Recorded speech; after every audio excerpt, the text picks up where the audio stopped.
Le printemps est arrivé, Mercure a repris sa marche directe, d'autres planètes nous sont favorables, je vous invite à aller voir l'astro sur la guidance du mois de mars où je vous explique tout.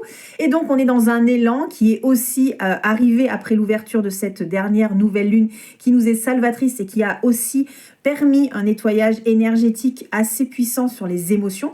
C'est pour ça que hier, dans le petit post, on disait attention à ce que l'on pense parce que cette semaine, en tout cas ces 10 derniers jours de mars à peu près, eh bien ça va être un moment où ce que l'on dit, ce que l'on pense est important car il définit ce que l'on va être au long terme. On est en train de se construire une nouvelle programmation. On est ce petit être qui est en train de sortir de l'œuf. Rien à voir encore avec Pâques, pas de chocolat sur la carte, mais simplement, voilà, on est à l'aube de quelque chose de nouveau et c'est une semaine qui nous invite à vraiment anticiper ce que l'on veut, ce que l'on désire, ce que l'on veut rectifier pour le long terme.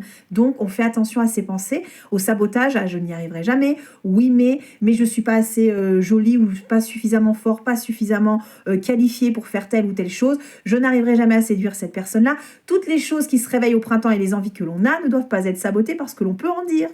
Sur cette fin de mois de mars, on est en train de toucher du doigt tout le fruit du travail que l'on a effectué en conscience, en pleine conscience, en demi-conscience, malgré nous.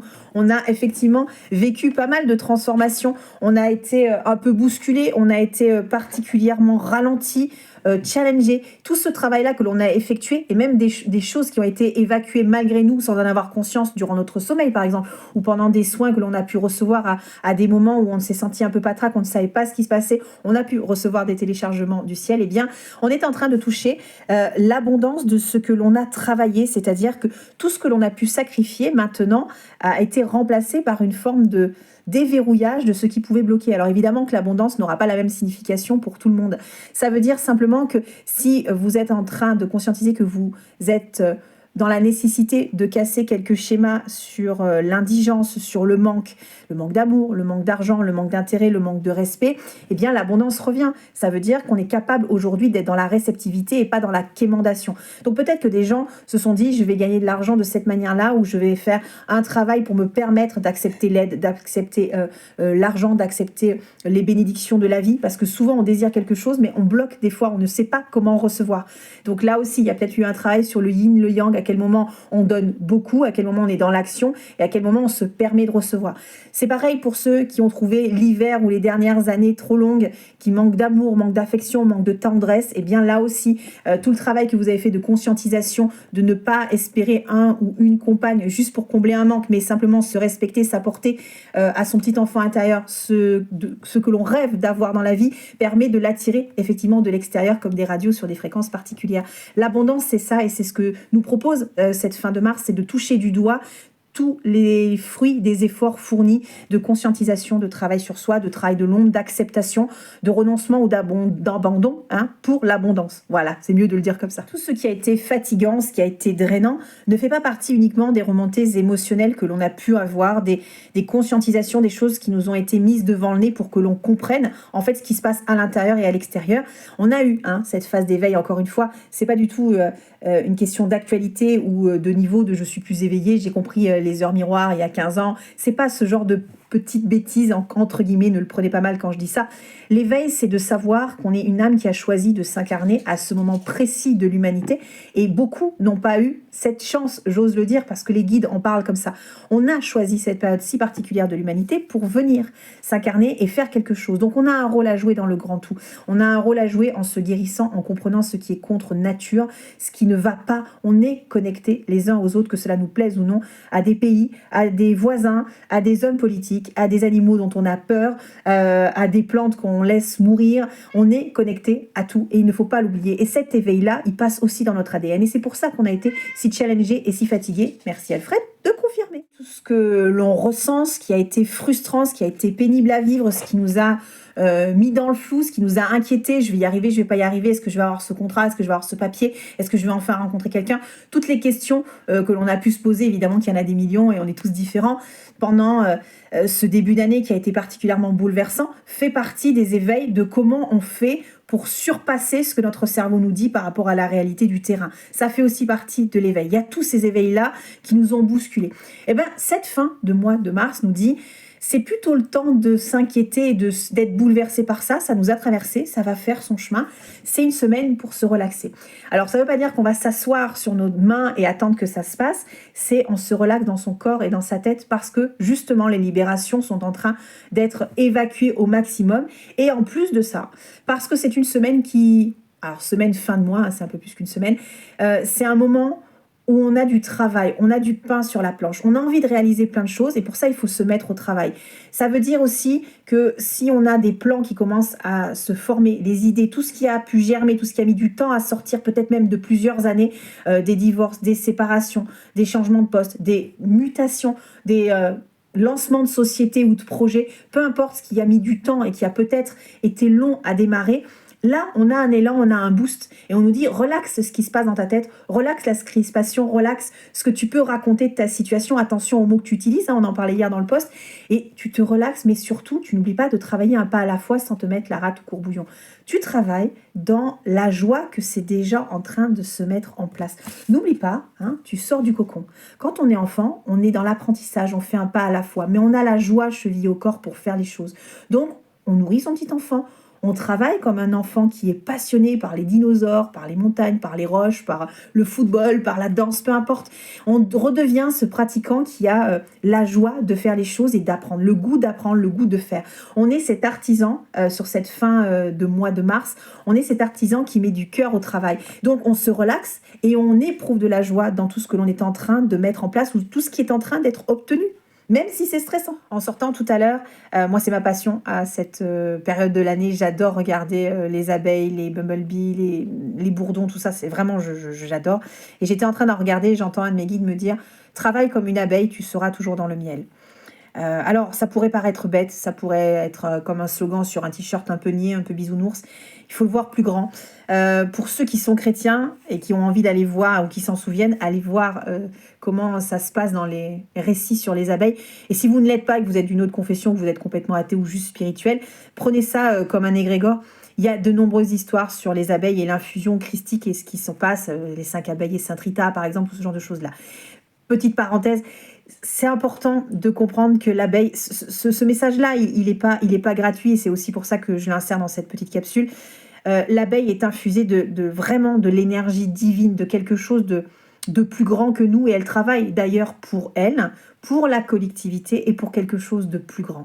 Elle travaille 3 fois sans s'épuiser. Elle le fait sans rien demander, sans compétition, sans se bagarrer avec les autres, avec vraiment un pilotage de ce qui est naturel, qui va dans le sens de la lumière.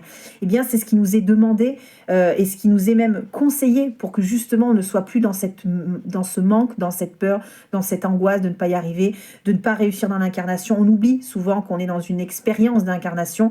On prend les choses tellement à cœur, basiquement, on oublie qu'en fait, on est en train de travailler, en travaillant sur soi, on travaille pour la collectivité, on travaille pour l'humanité. Plus on travaille sur soi, plus on s'améliore et plus on améliore le monde. L'abeille, c'est ce qu'elle fait, elle travaille sans le savoir 3 fois. Eh bien, si on s'implique à travailler 3 fois dans ce que l'on fait avec le cœur, avec l'envie, avec... vraiment ce réveil de lumière à l'intérieur de soi, on ne peut pas se planter et on ne peut pas être dans le manque. Parce qu'on travaille sur soi, on travaille pour le reste du monde et en même temps pour l'évolution de l'humanité. Quand on travaille, peu importe le métier qu'on fait, on travaille forcément dans un service, que l'on soit femme de chambre, maçon, infirmière, on travaille de toute façon pour les autres et par les autres. Donc tout ce que l'on fait, si on le fait avec le cœur et peu importe notre métier, on le fait pour grandir, pour évoluer, pour se permettre de comprendre des choses, c'est grâce aux autres que l'on comprend, c'est avec des erreurs, avec des échecs, avec des difficultés que l'on se perfectionne. Et bien si on fait ça avec le cœur, que l'on apprend dans son métier, qu'on le fait avec la plus grande bienveillance et toute l'humanité dont on est capable, ça nourrit 3 fois notre âme, pour nous, pour l'humanité, pour le grand tout.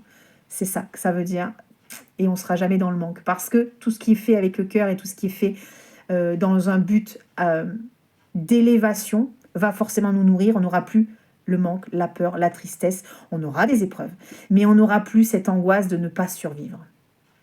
Je termine ici avec les 3 dernières cartes pour cette petite guidance de fin de mois. Voilà avec quelle énergie on est sorti, hein, on va dire, de ce Mercure rétrograde et toute cette énergie à peu près jusqu'au 20. Hein, encore une fois, c'est jamais... voilà, oui, Mercure rétrograde a repris, ça marche direct, mais c'est jamais une science exacte, hein, c'est des énergies qui nous traversent. On termine finalement le mois, on sort de cette énergie du 4 de denier, donc cette espèce de contrôle, de surprotection, de frein constant. On a économisé, on est resté un peu avare par peur du manque, on est resté dans cet état un peu hivernal de « ah j'ai envie mais j'y arrive pas, j'ose pas sortir de ma coquille, c'est trop difficile ». Et puis on s'est aussi purgé hein, de ce qui était... à la traîne, de ce qui n'avait plus de place, donc on a dû faire un peu l'inventaire. Quand on a un 4 de denier comme ça qui sort juste comme ça, c'est un peu cette surprotection, c'est on sort pas de sa bulle, hein, il y a un peu de ça. Eh bien, voilà, cette espèce d'énergie un peu de... Et voilà, je fais le geste, mais j'arrive pas de rester accroché hein, à son rocher. C'est ça qu'on a laissé derrière nous. Maintenant, on passe à la force. On a la force hein, de sortir de cette énergie-là. On a la force de quitter, de transmuter. On avait des énergies tout à l'heure et beaucoup de cartes avec du violet. Hein, tout à l'heure, quand on avait éveil et relaxation. Hein. Le violet, c'est la carte, c'est la couleur de la transmutation. On l'a bien sur les cartes aujourd'hui. Eh bien, on a cette force de faire les choses autrement, de faire basculer son destin, de faire de quelque chose qui nous est insupportable, quelque chose de possible. Voilà, ça me vient comme ça. Peut-être cette phrase-là servira à quelqu'un. On a cette force-là et on termine le mois. On doit terminer le mois. En tout cas, c'est ce qui nous invite à faire avec le roi de coupe. Alors là, ça peut dire beaucoup de choses. Évidemment, je ne vais pas faire 6 mois sur cette carte-là. Mais c'est à la fois, ça va bien avec l'abeille, je trouve. Ça va avec ce côté être une âme généreuse et recevoir la générosité, être capable hein, de la recevoir, être bienveillant, être équilibré, émotionnellement parlant. On ne subit plus ses pensées, on est capable de dire oui mais, ah non, stop, j'ai dit oui mais, ça va pas me servir à grand chose, je n'accepte pas ni mes peurs ni celles des autres, ça ne va pas m'aider à aller plus loin, ça va me faire régresser ou je vais me sentir encore plus démunie. Donc stop, j'annule cette pensée. Je suis assez belle pour séduire machin. Je suis assez compétent pour me lancer dans cette nouvelle aventure. Ok, c'est un nouveau job, je sais pas comment ça se passe, mais j'ai confiance en mes capacités, je vais m'adapter sans problème. Oui, ça a été difficile, je viens de divorcer, je sais pas ce qui m'attend. J'ai peut-être jamais fait ça seule, j'ai toujours été en couple, mais je me fais confiance parce que j'ai besoin de ce temps-là pour guérir et je sais que je vais y arriver sans l'autre. Peu importe, voilà, rectifiez vos pensées. Ici, on n'est plus dans la manipulation, on n'est plus dans quelque chose de volage, de superficiel. Peut-être aussi avec le printemps, on a envie d'avoir une ou un partenaire pour ceux qui cherchent encore un amour sain. Là, on est en train de dire, justement, si vous avez fait le travail de guérir, de relâcher, de vous faire une petite pause d'introspection pour vous dire, voilà, je vais peut-être pas attirer les mêmes tocards et les mêmes saloperies qu'avant, hein, ça marche dans les deux sexes, évidemment. Ben voilà.